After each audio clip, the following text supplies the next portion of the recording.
Raigad breaking. Mahad तालुक्यातील वाळण विभागात ढगफुटी.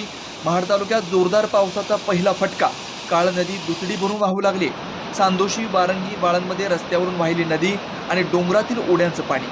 वाळण विभागात अनेक घरांमध्ये घुसलं पाणी. जनजीवन विस्कळीत. चांदोशी, बौद्धवाडी आणि वाघोली गावाला जोडणारा रस्ता गेला वाहून.